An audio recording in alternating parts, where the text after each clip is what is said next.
الله كفى وسلام على عباده الذين اصطفى أما بعد فأعوذ بالله من الشيطان الرجيم بسم الله الرحمن الرحيم يا أيها الذين آمنوا لا تبطلوا صدقاتكم بالمن والأذى كالذي ينفق ماله رئاء الناس صدق الله العظيم. زما د اسلام خوږو عزتمندو نننۍ موضوع زمونږه د ریا دپاره ده چې څوک ریا کوي. ریا څه ته ویلی شي؟ ریا دې ته ویلی شي چې یو انسان صدقه ورکوي او د ده په زړه کې دا نیت راشي چې زه دا صدقه ورکوم چې دا خلک ماته ښه سړی ووایي، سخي راته ووایي او سخاوتي راته ووایي او مشهور شمه. ځکه حدیث پاک کې راځي چې انما الاعمال بالنیات، د ټولو دارومدار د اعمالو د نیکو دا په نیت سره دی. څومره نیکیانې چې انسان کوي نو د ده ټولو اعمالو نتیجه دا نیت دی.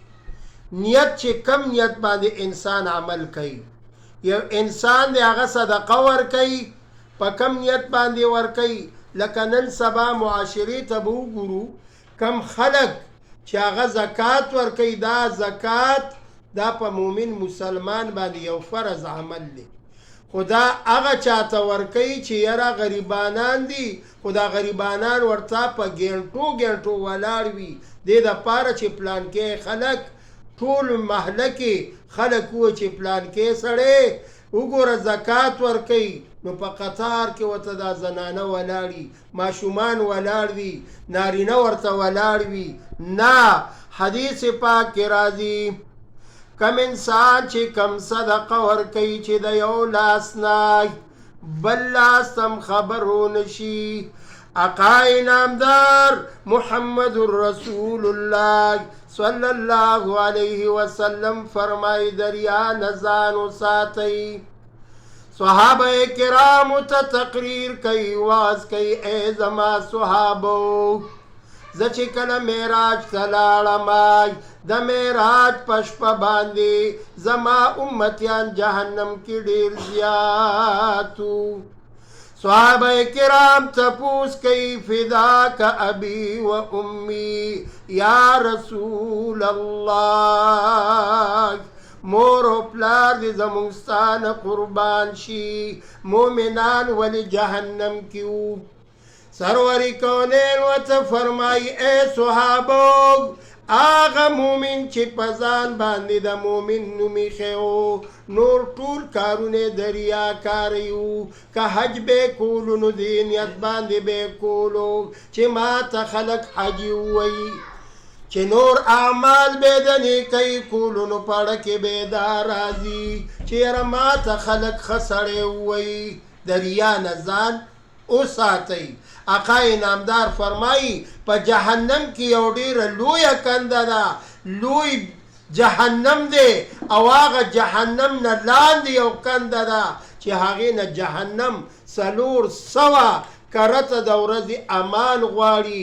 نبی علیه السلام فرمایي کم انسان چې ریا کوي هغه به همدغه جهنم کې دا کومه لاندې کنده چې ده په دې کې به ورغورځولی کېږي.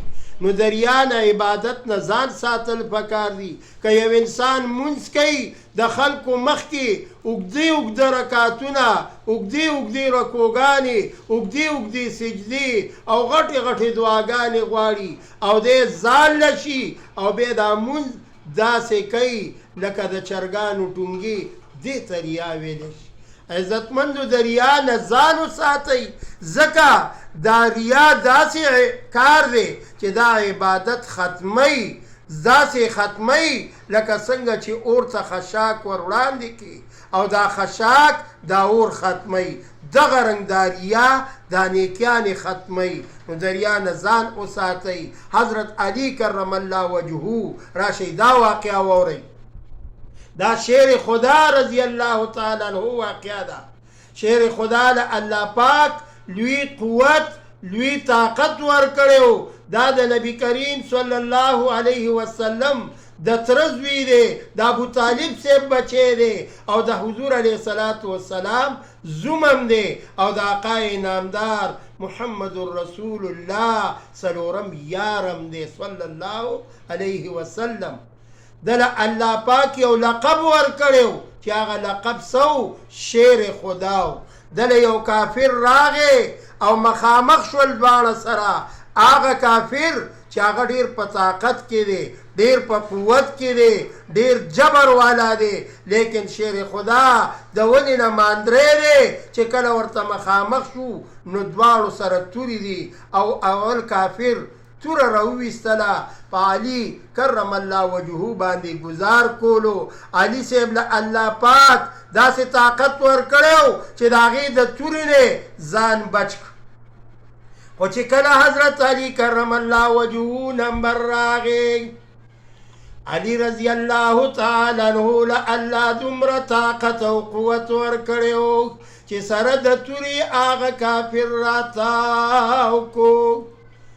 علي کرم الله وجهه چې تورې ته لاس کړ، تورې راوویستله، کافر لاندې دی او شیر خدا پې د پاسه ولاړ دی. توره ورسره ده او هغه توره ورسره په دې مرۍ باندې ږدي او بیا ترې خوا کوي. ان قریبه ده چې دا سر ترې نه غوڅ کي او دا کافر هلاک کي او مردار یې کي. خو دې وخت کې کافر یو عمل کوي او هغه عمل څه دی چې کافر د لاندې نه په حضرت علي کرم الله وجهه باندې توکاڼې توکي. چې کله توکاڼې توکړی شي، حضرت علي کرم الله وجهه ډېر په غوسه کې دی، خو لیکن تورې راواغسته او خپله تیغه کې کېښودله او د کافر نه لاس بهر که. کافر حیران دریان پاتې شو چې ای شیر خدا تا خو زه راغواړتولمه او ان قریب ده چې زه دې هلاک کړی وې. دا څه وجه وه؟ دا څه وجوهاتو؟ علي کرم الله وجهه دې کافر ته فرمایي ویل واوره، اول مې د الله رضا وه په مخ کې، د الله د رضا دپاره مې راتاو کړي او راومې غورځولې. خو چې کله دې توکاڼې په ما توکړې نو زما په زړه کې یو بله غوسه راله چې زما بېعزتي وکړه، زما په مخ باندې لاړې توکړې. نو ما د هغه غوسې د وجې نه ته ځکه پرېښودې چې کله ورځ د قیامت شي الله راته به ووایي چې ای علي کافر دې زما د رضا دپاره نه ووجلې، پته یې لاړې توکړې وي ځکه دې هغه مړ کو او هغه دې هلاک کو. د هغه په زړه کې یو دومره و دغه جذبه پیدا شوه چې علي صاحب ته فرمایي ما ته کلمه ووایه، هغه مسلمان شو. عرض مې دا کولو چې د ریا نه ځان وساتئ. نن مسلمان په معاشره کې چې کاروبار کوي د ریا نه ډک کوي، که د نیکۍ کار کوي د ریا نه ډک کوي. د ریا نه ځان وساتئ. آخره کې نبی کریم صلی الله علیه وسلم فرمایي ای صحابو منځونه بم کوئ، تهجد بم کوئ او خیراتونه بم کوئ، صدقې بم ورکوئ، حجونه بم کوئ، خو ستاسو یو عمل به په دې وجه باندې نه قبلیږي چې ستاسو په زړونو کې به ریا را پیدا شي. د صحابو ریا نه راتله، خو دې صحابو ته تعلیم دا مونږ او تاسو ته تعلیم دی.